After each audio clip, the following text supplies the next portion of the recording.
And welcome back to the Michael Cohen Show on our continued journey to 500,000 subscribers. So do me a favor, hit subscribe, watch, comment. I want your comments and share with friends because, again, the stupidity, the nonsense, the insanity, it's never ending. I mean, think about this. Trump and his billionaire administration, they're literally trying to distract Americans from what really matters. After Trump enacted tariffs this week, his pundits are all over the media saying that, yeah, they will cause short-term pain and mild disruptions. Now, we know that this isn't true. Everyday Americans, not the billionaire class, but everyday Americans will be feeling the effects for a very long time. And those effects will start very, very soon. Now, Trump and his billionaire pals, they're not going to feel the effects. Doesn't matter if they pay $15 for a carton of eggs or $500 for a carton of eggs. They have so much money, they can't spend it in 500 lifetimes. So what are they doing? They're trying to distract us, the average American, with topics like transgender bathrooms or something even more important than that, changing the name of the New York strip steak to the Texas strip steak. Extremely important. I don't know how I will live without going to one of the grocery stores and asking for a Texas strip steak instead of a New York strip steak. By the way, none of us are going to be able to afford beef anyway. Now, the other day on Political Beatdown, my co-host Ben Meiselas and I, we broke down this stupidity for you. And I think it's important that I show it again. Play the clip. Here is Maria Bartiromo speaking to this MAGA Republican Congress member, Stubby, whatever his name is. And she says, are you worried that these things are going to cause a recession? And here is what the MAGA Republican Congress member says. Short-term pain. That was their marching orders. As you say, Cohen, they have their talking points. Today, their talking points were short-term pain is good for you, the American people. Here, play this. Yay. Worried about all of these spending cuts potentially leading to a recession. Now there's new growth worries. As you know, markets were down sharply yesterday on the tariffs and on this idea that all this cuts happening could in fact induce a recession. Now we're expecting a contraction in the first quarter. I mean, your last segment, you hit on the tariffs, and I think that was a large reason why the market reacted to that. But we have to cut spending. We are $36 trillion in debt. I've only been in Congress for 6 years. When I first got elected, we were $20 trillion in debt. We put $16 trillion on the debt. We are running, just in the last 6 years, we're running a $2.5 to $3.5 trillion deficit every year. Our country and our economy can't handle that. The Treasury can't handle that. The American people can't handle that. We have got to get our fiscal house in order in Washington, and if that means a short-term pain for the country, then we're going to have to walk through that together to ensure that we put ourselves on a fiscal prudent path going into the next 10 years. Let me be Giggly. Oh, yeah. I mean, Ben, you know what he fails to say? That he added $8 trillion that he's responsible for? That's right. That's right. I mean, it's amazing to me how it's so easy. You know, there's an old expression that I remember. Numbers don't lie. People do. All right. It's very simple, right? A number is a number. What they're doing is they're playing to the talking points. My friends, let me be very clear. I remember every single day, the 2015 campaign, 2016 campaign for Trump, every day I would receive an email from the campaign talking points to any surrogate that's going on. And this includes, by the way, Republican members of the House, Republican senators, Republican governors, anyone that's going on television, talk about and use the term short-term pain. They're going to bullshit you into believing that this is only short-term. Well, short-term in comparison to what? The existence of the earth, right? I mean, what are they talking about? They don't give you any specifics because they can't. Let me just say one thing too. What Trump is doing right now with Canada, what he's doing with Mexico, what he's doing across the board with China.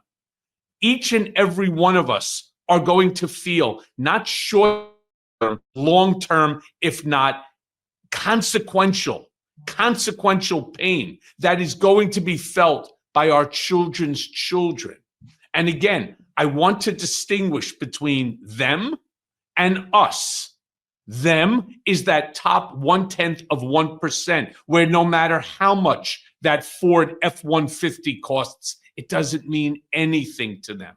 Zero. And the more that they suck out of our government, the more that they fuck with our country and with our agencies, the more money they will make, the less there will be in terms of people who are employed, the less money that will be out there for everyone else. They are going to start a legitimate war, a war of the classes like this country has never seen. The last country, I think, that saw something like this was something like what? 1905 with the first Russian Revolution against the aristocracy.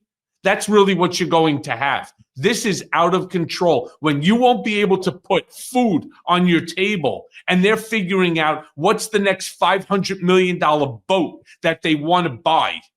There's going to be a real problem in this country.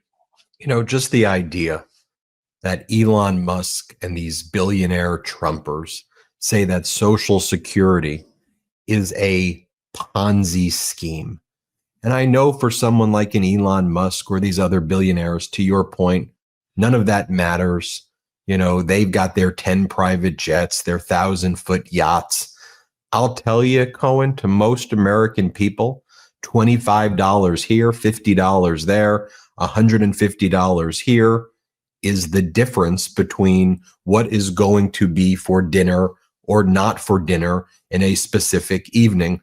And when I hear, to your point, this should not be a Democrat-Republican issue ever, although it's become the Republicans are for the oligarchs and the billionaires, and that's it. And they use their state regime propaganda to try to convince working class people to vote against their interests by getting them angry at a transgender volleyball player at San Jose State who doesn't impact their life at all, or the 9 other transgender athletes who play in the NCAA.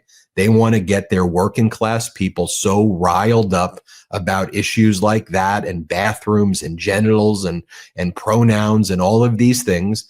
Then they want everyone to live in their framework of those issues while they exploit working class people, and they take the benefits from the veterans and from people, from working class people, and they give it children with cancer, and they take the money, Social Security, that we have been paying into our entire lives. They take it for their own benefit. You know, for their 17th private jet, Cohen. Right. I mean, it's exactly. It's not enough.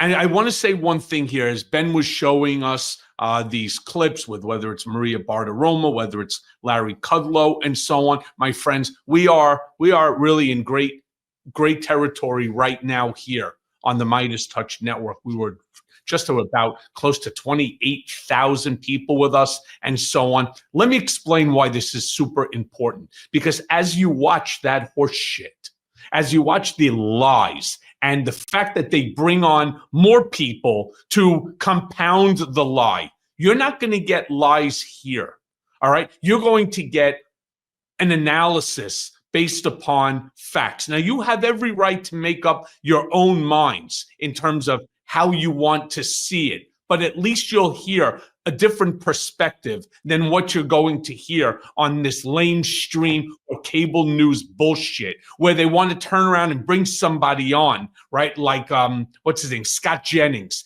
that no matter what Trump did, if Trump took a dump on your fucking steak, they would turn around and say that was the greatest prepared steak in the history of steaks. In fact, I don't know if you heard this one, Ben, but there is now a movement within which to change the name from a New York strip steak to a Texas strip steak, because this is all really important. We're not going to be able to afford steak anyway, but they want to legally change the right to use the name, like Trump changed Gulf of Mexico to Gulf of America, from New York Strip to a Texas Strip. These are really very important when your kid has no food and you have no money to send your kid to wherever it may be. I thought you were going to say that there's a movement among the MAGA Republicans to have Donald Trump actually take a dump in their steaks at the Republican caucus, but I'm glad that's but the movements that they want to do, not necessarily the bowel movements, but it certainly is making people vomit by some of their behavior. Hey everyone, first of all, thanks for watching. I mean, we're going to be posting daily episodes with reactions and talking about politics. We'll be talking about everything, in fact. So please like and subscribe. Join us on this journey.